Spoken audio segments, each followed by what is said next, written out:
Coucou tout le monde, j'espère que vous allez bien. On se retrouve pour la guidance sur le sujet comment réagir, quelle action avoir face à une personne qui est toxique. Alors, je parle pas forcément des pervers narcissiques, des personnes vraiment proprement toxiques.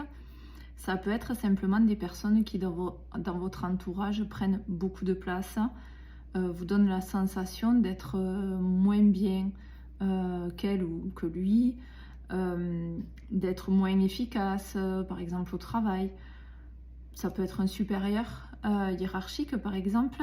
Ça peut être la personne avec qui vous partagez votre vie.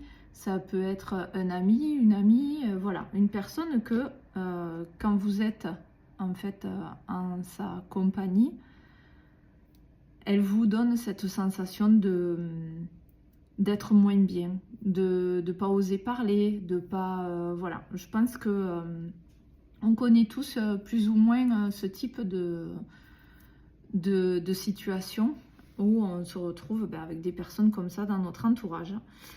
Donc j'ai interrogé mes guides pour savoir quel serait le sujet de cette guidance.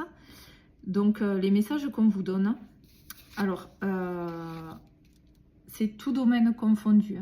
Je ne vais pas dans le cas où par exemple au travail vous avez un supérieur hiérarchique qui est un tyran. C'est pas trop dans ces énergies-là, ce qu'on m'a transmis.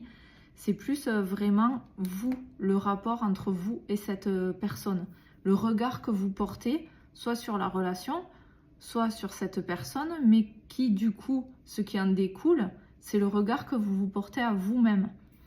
Voilà, j'espère que c'est clair. Si ça l'est pas, n'hésitez pas à me le dire en commentaire. J'expliquerai par écrit, je vous mettrai un message du coup pour vous expliquer de quoi il s'agit exactement. Mais je pense que vous comprenez, voilà, parce que les personnes qui le vivent vraiment, ça va vous parler dans tous les cas. Donc j'ai pris les messages déjà. Donc ce qu'on vous dit, c'est que déjà il vous faut chercher votre pouvoir intérieur. Déjà, quels sont à vous, donc c'est tout un système de questionnement, de prise de conscience, quelque part peut-être faire des méditations là-dessus, parce que quand on se sent mal à l'aise en étant en rapport avec cette personne-là, c'est ça déclenche chez nous certaines choses et qu'on a des choses à travailler par rapport à ça. Donc, on vous demande déjà, dans un premier temps, d'aller chercher, de réfléchir à quelle est votre force, quelles sont vos qualités, parce que c'est vrai que on a souvent du mal à savoir quelles sont nos qualités à nous. Et du coup, quand on se retrouve face à des personnes comme ça, on va avoir tendance à se rabaisser. Alors parfois, la personne cherche, il y a plusieurs cas, hein. Parfois, la personne cherche ça, en fait. Son ego est tellement développé que consciemment ou inconsciemment, elle va chercher à rabaisser les personnes qui sont face à elle. Ou alors, c'est vous, c'est votre propre regard de vous-même, en fait, qui fait que vous vous rabaissez face à cette personne, alors qu'elle ne cherche pas du tout ça. Parfois, ça vient même pas de cette personne-là, en fait, c'est simplement nous. Parce que, j'en sais rien, on la voit, par exemple, tellement belle, tellement cultivée, tellement machin, que nous, on va se trouver médiocre face à elle, alors que c'est pas le cas. C'est simplement qu'on est différent, en fait, hein. C'est tout le rapport humain, en fait, hein. On est tous différents et il faut aller chercher nos qualités, comme on doit voir les qualités chez les personnes qui ne paraissent pas forcément très ouvertes et tout ça, quoi. Très ouvertes, pardon. Donc, je reprends mes notes.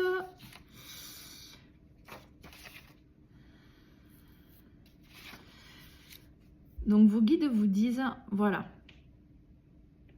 Donc ces personnes qui vous donnent la sensation d'être moins bien ou carrément rien face à elles. Donc les conseils des guides, c'est de ne surtout pas rentrer dans ce système où à chaque fois qu'on sera confronté, entre guillemets, à cette personne, de s'écraser en fait.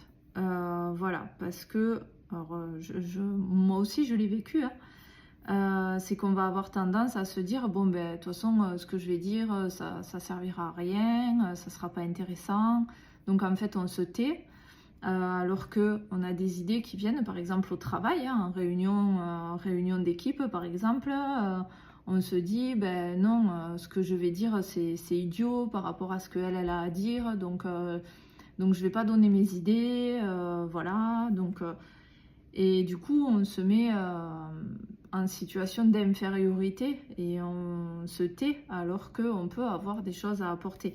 Et c'est ça le travail en gros, hein, la guidance générale en gros, c'est ça, c'est d'aller vraiment travailler sur cette prise de conscience de vos qualités, de ce que vous avez à apporter, que ce soit au niveau du travail, au niveau du couple, au niveau du cercle amical. C'est de ne surtout pas s'écraser en fait. Vous n'avez rien à prouver, bien sûr. Rien à prouver, et c'est tout là le petit truc, le petit déclic qu'il faut avoir, c'est que vous n'avez rien à prouver. Pourquoi vous mettre la pression sur les idées que vous avez à apporter, sur le comportement que vous avez envie d'avoir, mais que vous retenez en fait, parce que vous vous sentez moins bien. Donc c'est ça qu'on vous dit, c'est que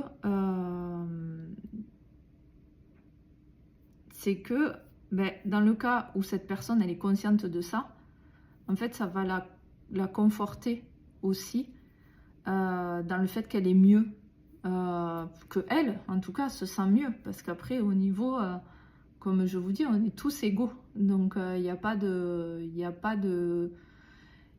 comparaison à avoir, on ne devrait même pas en fait, c'est ça, c'est humain et c'est l'ego qui fait ça, c'est qu'on ne devrait même pas avoir à se poser de questions comme ça en fait, de se dire qu'on est moins bien, que ce qu'on va dire c'est moins intéressant, voilà, que nous on a des idées qui sont moins valables que les idées de cette personne. C'est complètement ridicule, mais c'est totalement humain et je pense qu'on a tous vécu ça dans notre vie.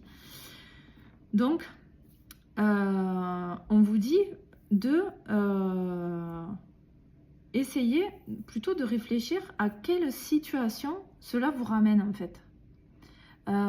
Qu'est-ce que vous avez pu vivre dans votre vie qui aujourd'hui vous fait réagir comme ça face à certaines personnes, parce qu'il peut y en avoir plusieurs des personnes de votre entourage qui vous font ressentir cela.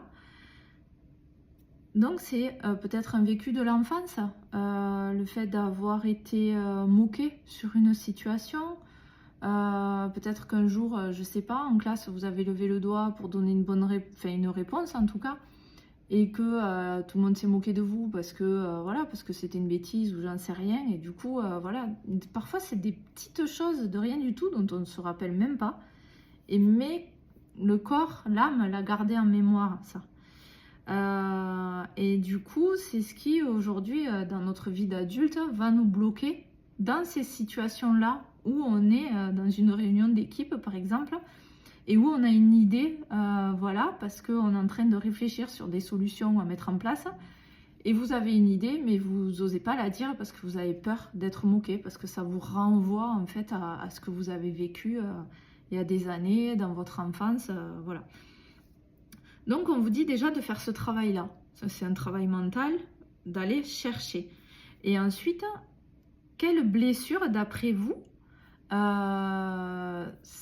ça vient toucher du doigt? Quelle blessure de l'âme? Voilà, dans les blessures de l'âme.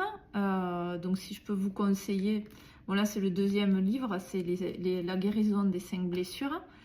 Ça peut toucher par exemple à un vécu, à la blessure d'humiliation, à la blessure de rejet, peut-être la blessure d'abandon, je sais pas, mais bon, moi ça m'inspire plus le rejet et l'humiliation ou l'injustice, hein, bien sûr. Et du coup voilà, donc là on touche à ces blessures là. Donc ces blessures, il faut arriver à les comprendre pour arriver à les maîtriser. Quand on parle de guérison des blessures, c'est pas vraiment une guérison, ça y est, elle est effacée, on ne la porte plus. Non, c'est arriver à la maîtriser en fait. La blessure, on ne va pas la guérir. On va arriver à la comprendre et à capter quand une situation nous vient nous titiller sur cette blessure-là et comment réagir pour parer à ça en fait, pour ne pas réagir à travers cette blessure. Voilà, donc j'espère que je m'explique bien, mais en tout cas ça va être ça, tout le travail. Donc si vous ne connaissez pas les 5 blessures de l'âme, donc c'est un livre de Lise Bourbeau, je vous invite à aller faire un tour, ou enfin je veux dire maintenant je pense sur Google vous trouverez, vous tapez les 5 blessures de l'âme, vous allez avoir un descriptif voilà, de chaque blessure sans rentrer dans le détail. Après si vous êtes inspiré, que vous avez envie de lire les livres, vous pouvez aussi. Ça aide beaucoup à, voilà, à capter quand une situation en fait nous met dans notre blessure. Et avant de savoir qu'on porte ces blessures, ou qu'en tout cas on a ces blessures-là à travailler, on va réagir, je sais pas, d'une façon s'écraser, se mettre dans un petit trou de souris et s'effacer complètement, alors qu'on a des choses à mettre en avant, des choses intéressantes, ou être dans l'agressivité, voilà, pour d'autres blessures, je sais pas, hein, mais voilà. Et du coup, on va arriver à capter ce moment et réagir différemment en fait, sans que ça alimente la blessure. C'est ça. Donc ce qu'on vous dit, c'est que cela provoque-t-il chez vous. Voilà, donc quand vous aurez pointé du doigt quelle situation de vécu passé ça se rattache et quelle blessure ça pourrait toucher. Donc on vous dit ça, qu'est-ce que ça provoque chez vous, et enfin comment jusqu'à présent vous réagissiez face à ça. Donc vous écrasez face à cette personne qui pour vous vous met mal à l'aise ou vous met en situation d'infériorité, c'est-à-dire que vous allez beaucoup la laisser parler. Ça peut être un conjoint par exemple, hein, ça arrive assez souvent que une des deux personnes prenne beaucoup plus de place que l'autre et du coup l'autre va plus s'écraser. Et du coup, voilà, quelles étaient vos réactions? Donc déjà, le fait de prendre conscience, de l'écrire, c'est déjà un premier travail. Ensuite, on vous dit, ça va vous permettre d'anticiper votre réaction et de la modifier afin de changer votre regard sur vous-même, mais de changer aussi votre regard de l'autre. Il y a aussi un travail, donc on m'envoie l'info, c'est aussi d'aller essayer d'analyser, entre guillemets, l'autre personne. Quels sont ses points faibles? Parce qu'on a tous des points forts, des points faibles. Donc peut-être que cette personne a une facilité à communiquer, à transmettre ses idées, voilà. Mais peut-être qu'il y a d'autres situations où elle va être plus en difficulté. Alors c'est pas le tout d'aller juger, ah mais elle est moins bonne dans tel domaine, moi je suis plus fort. C'est pas du tout dans ce sens-là. C'est plus dans le côté développement personnel, psychologique. C'est aussi quelque part, et là ça touche à l'ego, de se dire, ben oui, j'ai peut-être des points faibles, mais en fait tout le monde en a des points faibles. Même cette personne que vous pensez être parfaite, ben, elle a aussi des points faibles. Donc, et ça, il faut aussi arriver à le comprendre. Voilà. On est tous sur le même pied d'égalité. Il faut, voilà, il faut pas, il faut arrêter de se... Moi, la première, hein, ça m'arrive aussi. Hein. Mais il faut arriver à se raisonner quand on est dans ce système-là, mais quand on est dans nos blessures. C'est arriver à avoir un petit déclic et à se raisonner et à se dire, ben là, je suis dans ma blessure parce que je suis en train de me comparer à ces autres femmes, par exemple, que je trouve plus jolies, plus intelligentes, plus, voilà, plus épanouies professionnellement, j'en sais rien, ça peut être tout et n'importe quoi. Mais voilà, pour arriver à stopper ça, en fait. Ensuite, donc voilà, donc le regard que vous portez aussi sur l'autre. Car finalement, c'est votre propre avis de vous-même qui génère cette image que vous faites de l'autre. C'est assez compliqué, mais moi je le comprends intérieurement, ce message. Mais pour le transmettre à l'oral avec des mots, c'est autre chose. C'est-à-dire que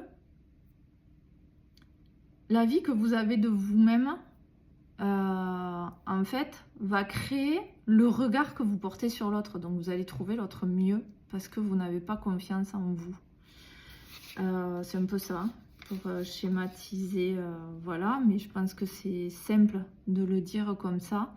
Mais c'est très profond comme logique à avoir.